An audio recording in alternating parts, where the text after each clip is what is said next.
Hi, this is Brass Check, and I'd like to talk about something that I've never heard or seen anyone else talk about anywhere before. I'm sure somebody has, and if somebody can tell me where, I would love to meet that person or persons and compare notes with them. This has to do with the disposal of toxic waste. And one of the challenges of modern society is we make a lot of stuff that in the process of making it, it produces toxic waste. We ran a video long ago, but you can find it if you dig through our archive, about a man who pointed out that gasoline itself is a toxic waste product of the petroleum cracking process. Not fracking, cracking. There are good things, or seemingly good things, to be gotten from a barrel of oil, like fertilizer and plastics and so on. But not everything that comes out of that barrel of oil, crude oil, is safe. And apparently in the olden days, Standard Oil used to just dump gasoline into the local rivers of western Pennsylvania and eastern Ohio. And then they discovered that it could be used as a fuel. And then suddenly we had Prohibition. And all the ethanol-operated cars, of which there were quite a few in those days, there were also hybrid cars that could run on gasoline and ethanol, disappeared. And when Prohibition was over, coincidentally, that was when Standard Oil had succeeded in building a nationwide network of filling stations, filling cars with your favorite product, in mind, gasoline. That's how it happened. Now, that might not have been planned, but it might have been. So anyway, that's one example of turning a toxic waste into a product that you get to pay for and have your health ruined over. So we also know about fluoride. Someone got the brilliant idea of putting fluoride in drinking water with the entirely bogus claim that it's good for you. Before somebody came up with that idea, hydrogen fluoride and other toxins that are produced by the production of fertilizer were a toxic waste. It cost money to get rid of them. It was a problem. It was an expense. And some brilliant lawyer or scientist or other demon somewhere came up with the idea that you could take that fluoride byproduct, call it a health product, and put it in America's drinking water. And I say America's drinking water because they don't do this in Europe. This is an all-American idea. So that's a second example of something that's toxic waste that is being essentially sold to us.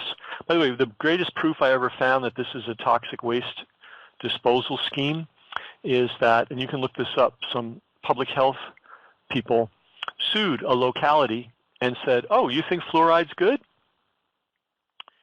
We think it's good too. We agree with you. However, we want pharmaceutical grade fluoride put in the water. Because if it's there for health, we want to use the pharmaceutical grade, right? Well, pharmaceutical grade fluoride is probably 100 times, maybe if not 1,000 times more expensive than the toxic byproduct of the fertilizer industry. So that was shot down pretty fast. So it's not about the health benefits. It is about the getting rid of toxic waste at a profit. The way the mafia, and this is very much like the way the mafia and the mob gets rid of toxic waste. And they are very big in that business and always have been because they were willing to break the law. And so one way of getting rid of toxic waste, and I believe it still continues today, if you've ever seen a trailer truck or a tanker truck rolling down the highway with just a little tiny leak, nothing big, but something's leaking out the bottom, that is a toxic waste disposal scheme. The idea is we'll just spray it on the highway and we'll call it a leak and no one will be the wiser. Now everybody's aware of chemtrails, and if you're think that chemtrails don't exist, no offense, but you're an idiot. And the way that you know they exist is they are not always up in the sky. Some days you have a perfectly clear sky. And aircraft traffic patterns don't change from day to day. They are remarkably consistent. So if you have several days in a row with beautiful blue skies, and then all of a sudden out of the blue the sky is crisscrossed, often in a deliberate pattern with contrails or chemtrails, you know that somebody's doing that. And if you can't grasp that, I don't know what to tell you. I really don't know what to tell you. It's so obvious. So we ran a video, which I'm going to run below, which theorizes that part of the ingredients in chemtrails are coal ash. All right? Coal ash is a byproduct of burning coal, and you are supposed to dispose of it safely, and it is very expensive to get rid of it safely. So what would be a better idea for the criminally minded to use this coal ash as part of a weather modification scheme or weaponizing the atmosphere scheme or whatever they're coming up with as a justification, and sell it, obviously, to the government at a high price. I mean, after all, if it costs money to dispose of safely, the smart thing to do would be to make the government pay you to take it off its hands at a premium, because after all, this is the Pentagon that this is doing, that's doing this. Or if it's not the Pentagon, it's some branch of government. So it's possible, and it's a pretty good theory. And don't forget those Koch brothers who spend an insane amount of money making sure they have control over the U.S. government are basically coal operators, and they are the ones with the big problem of what to do with coal ash. And if they have managed to persuade our corrupt government and scientists and military people and whoever else is involved in productizing that, along with some other things, and spraying it in the atmosphere to, quote, help us, just like they did with fluoride, just like they did with gasoline, all of a sudden we're independent, we can drive anywhere we want. Of course, previous to that, farmers were able to make their own ethanol and operate their tractors and trucks without needing to pay homage to Standard Oil. But all this is a help for us. It's all there to help us. Gasoline's there to help us, and fluoride in the water is there to help us, and coal ash, if that in fact is the case, being sprayed on us from the atmosphere, high atmosphere, that's there to help us. The reason I'm bringing all this up is in conversation with Stephanie Seneff of MIT and Sherry Rogers, an MD of 50 plus years of experience in environmental medicine and in immunology. I brought them together for the very first time ever, by the way, and they are two of the leading people on biochemical nutrition, and they're also very knowledgeable about the effects of toxins on the human body, and it's great that we brought them together, and we're going to have that interview for you. It's any day now. In fact, you might have already heard it. Depends on our schedule, but it's historic. These two great minds have never been together under the same the roof before, and we're the ones that made that happen. Anyway, in the conversation with them, they alerted me to the following. We all know about Roundup, and we all know about glyphosate. And if you're a regular listener to Brass Check videos, either on this channel or on other channels, you know that glyphosate is an analog for glycine. And you know that glycine is an amino acid. And you know that amino acids are building blocks for protein. And you know that you're made of protein. Even if you're a vegan, you're made of protein. And to have a corrupted amino acid taken up in the amino acid chain into the proteins of your body, because you're always recreating yourself. You're always, you renew, for instance, the lining of your intestines every 7 days.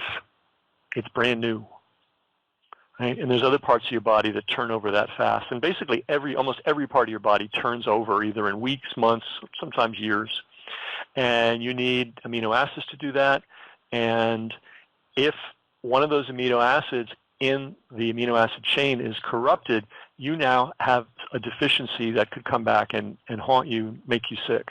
So we know glycine, or glyphosate, which is the active ingredient in good old Roundup. And if you're an American, you have the great distinction of having 6 times as much glyphosate in your blood. It doesn't go out. I mean, some of it does, thank God, but a lot of it sticks around, and you have 6 times that amount that a European would have. And if somebody lives in a non-agricultural mass agricultural region and they grow their own food and they're relatively separate from the madness of modern society, they probably have very little glyphosate in them at all. But if you're in the United States, because of the corn syrup, and because it's sprayed on wheat, and because it's sprayed on beans, and because it's sprayed on everything, not necessarily as a herbicide, but as a desiccant. And desiccant means something that dries something. So we have a lot of farmers in the United States that will spray glyphosate, Roundup, on the crops, not to kill the weeds, but to dry the crop out so they can harvest it quicker and cheaper. And that's all going into your system. So organic food, yeah, it's a good idea. And you have to be very careful with, especially with wheat, especially with corn and corn products. Any high fructose corn syrup is essentially chemical garbage. They found mercury in that stuff. Trace amounts, but trace amounts add up. So, but that's not the worst thing about Roundup. What I didn't know, and what I learned from these 2 distinguished scientists, is that they also find toxins, heavy metals, lead, arsenic, mercury, all kinds of stuff in Roundup. And here's the interesting thing. The constituency, or the constitution, or the makeup of Roundup differs from region to region depending on where it's being manufactured. Now think of the logic of this. Why should the chemical makeup of Roundup change 1 iota? Why should some areas have more lead and others more arsenic and others more mercury and others different proportions? That doesn't make sense, right? This is modern society and everything's standardized and rationalized, and well, it makes sense if you, and this is now we're going to go back to where this all started. If in addition to everything else that Roundup is, Roundup may also be a toxic waste disposal scheme. Okay, so let's look at this. We got a thing called Roundup. It's called a herbicide. It has been given a total free pass since the day it was invented. And anybody that dared to mention that there might be something squirrely about this stuff has been shot down. Now, we do have a lawsuit in California, and one judge was not fooled, and somebody's getting a big payday. But still, this product is being made every day. It's being sprayed every day. It's in the food you eat. It's in beer. It's in wine. It's in cookies. It's in salsa. It's in everything. It's in bread. It's in meat, because the animals eat the shit, so pardon my French, but they eat the crap corn instead of being grazed on grass. And that corn is loaded with glyphosate. The animals eat it. It's filled with a substance that tricks the body into believing that it's glycine, and it gets built right into the proteins. So you got sick animals, and you're eating them. Sorry to ruin your day. organic grass-fed. Grass-finished is best, by the way. Grass-fed can be a scam, but if nothing else, you can usually find true free-range eggs that are chickens that are not fed corn, that are actually free-range. They don't just get to run around and be fed glyphosate-saturated corn. They actually go out and eat grass and they don't eat grass. They eat bugs and stuff. And that's really that's one way to get high-quality protein that's not glyphosate-ridden. So anyway, let's go back to this. Why is the makeup of Roundup different from region to region and country to country? And by the way, everybody's making it now because glyphosate is no longer under patent. So the Chinese are making tons of it, really cheap, and they're spraying it on their food and they're selling it to people over the world. So this is going to be a global problem. So why is the constituency different from region to region? I think anybody that's had a chance to think about it now can see what's going on.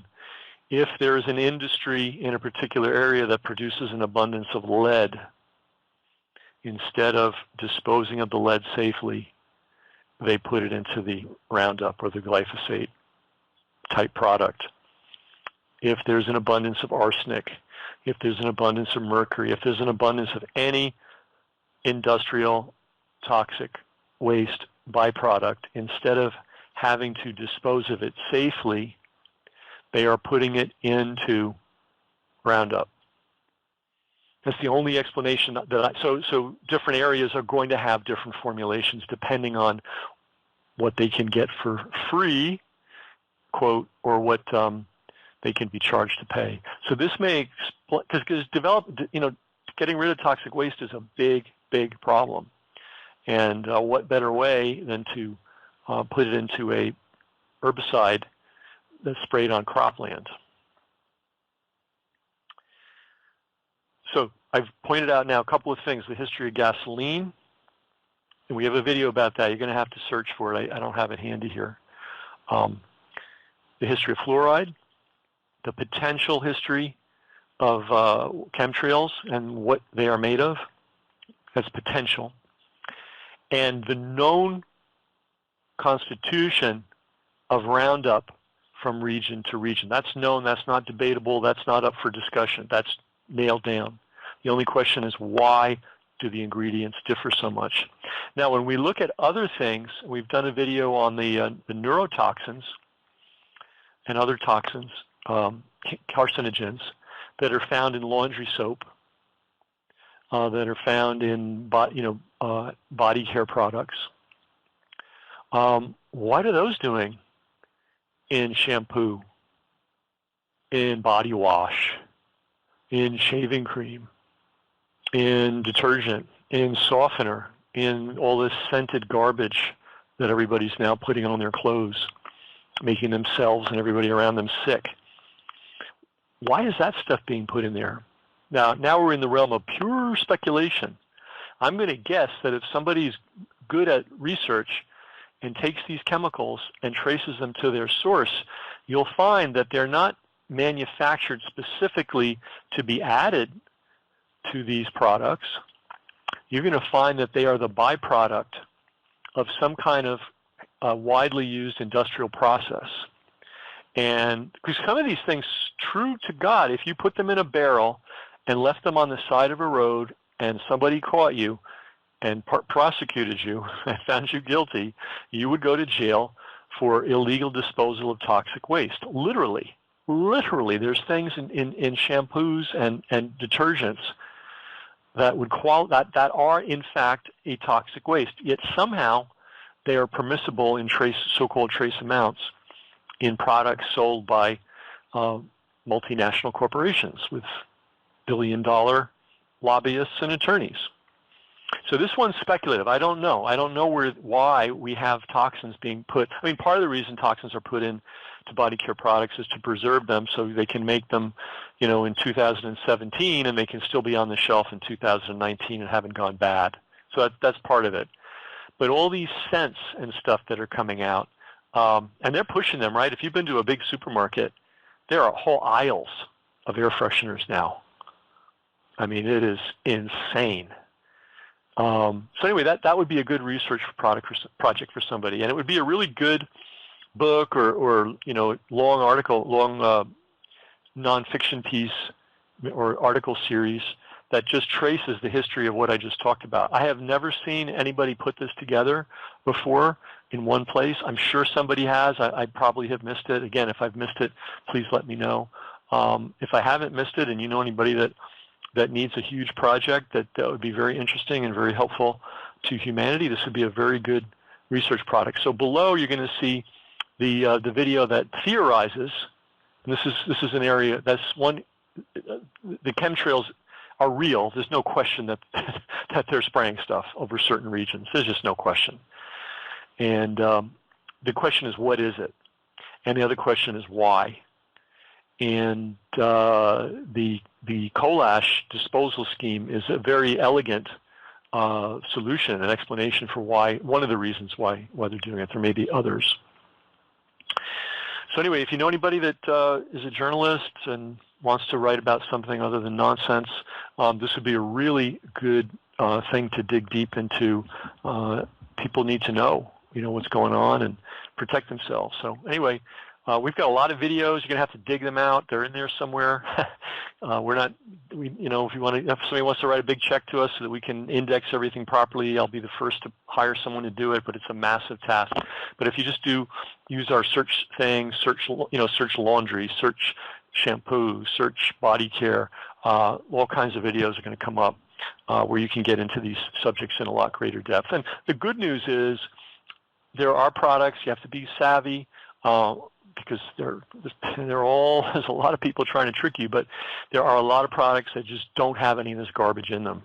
A lot of shampoos, a lot of laundry, not a lot, but there's enough, and you can find them through research. I really don't want to endorse any particular products because you never know what's up or if they're going to stay the way. But if there's a knowledgeable health food store person, they can probably point you to stuff that is not saturated with toxins, because anything you put on your skin is going to go right into your bloodstream. It's almost better to eat this stuff because at least your stomach will break it down and you got a whole system to eliminate these kinds of things. But once you put stuff on your skin, it goes right in, and there's really no filter. I mean, the liver gets involved eventually, but without the mediation of the stomach. So anyway, this is what we see, and maybe you can help in exposing it.